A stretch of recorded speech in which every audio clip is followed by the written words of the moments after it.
2 হাতে ওজন নিয়েও মানে পেটে বাচ্চা আমি হাঁটতেছি, তখন 7 মাস চলে। বড় ধরনের লস খাই, এটা ছোটখাটো না। তখন আমার ঘুরে দাঁড়ানো মানে ওই লসটা কাটাইতে দেখা যায় যে আমার 2টা লোন হয়।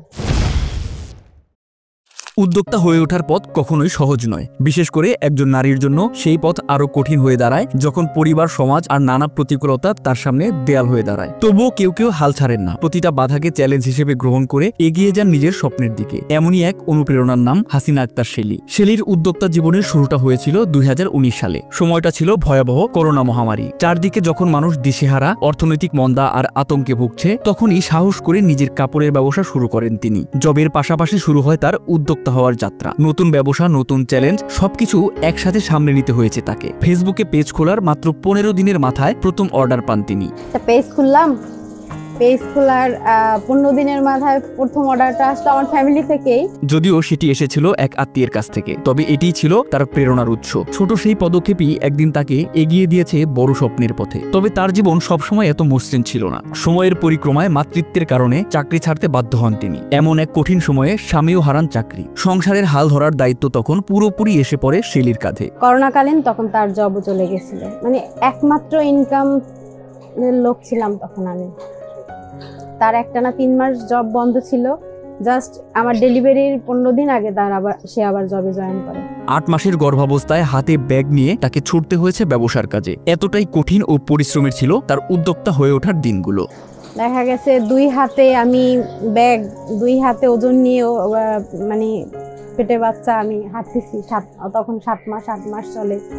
একটু ব্যাপারটা কষ্টকর, কিন্তু তখন করোনাকালীন ছিল। কিন্তু আমার বিজনেসটা অফ রাখার মতো অবস্থায় ছিলাম না। প্রথম দিকে তিনি মূলত কাপড়ের কাস্টমাইজড কাজগুলো করতেন, কিন্তু প্রত্যাশা অনুযায়ী ব্যবসা এগোয়নি। একসময় বড় ধরনের লোকসানের মুখে পড়তে হয় তাকে। একজন উদ্যোক্তার জন্য যে কোনো লোকসানই কষ্টের, কিন্তু শেলীর সেই ক্ষতি ছিল অনেক বড়। তখন মনে হয়েছিল তার আর ঘুরে দাঁড়ানোর কোনো উপায় নেই, কিন্তু তিনি হাল ছাড়েননি। ভাগ্য যেন অন্যভাবে তার দরজা খুলে দেয়। একদিন পরিচিত এক ব্যক্তি শেলীর কাছে ফোন করেন। তার মা অসুস্থ ছিলেন, তাই বাসায় রান্না করা খাবারের অর্ডার দেন শেলীর কাছে। সেখান থেকেই নতুন এক সূচনা ঘটে। খাবারের ব্যবসায় ধীরে ধীরে যুক্ত হয়ে যান তিনি। অফিস, অনুষ্ঠান কিংবা পরিচিতদের জন্য খাবারের অর্ডার নিতে শুরু করেন। রান্নার প্রতি আগ্রহ ও নিষ্ঠা তাকে আবারও দাঁড় করিয়ে দেয় উদ্যোক্তা হিসেবে। এদিকে লোকসানে পড়া কাপড়ের ব্যবসাটাও ছেড়ে দেননি তিনি, বরং জেদ করে সেটিকেও চালিয়ে যেতে থাকেন। শেলীর দৃঢ় মনোবলই তাকে একদিন কাপড়ের ব্যবসায়ও সফল করে তোলে। এখন আর তাকে চিন্তা করতে হয় না কাপড় বিক্রি হবে কিনা। তবে মাঝে মধ্যে আবারও লোকসানের মুখ দেখতে হয়েছে। তবুও তিনি এটিকে ব্যবসার স্বাভাবিক অংশ হিসেবেই মেনে নিয়েছেন। তার খাবারের ব্যবসায় আছে নানান আইটেম,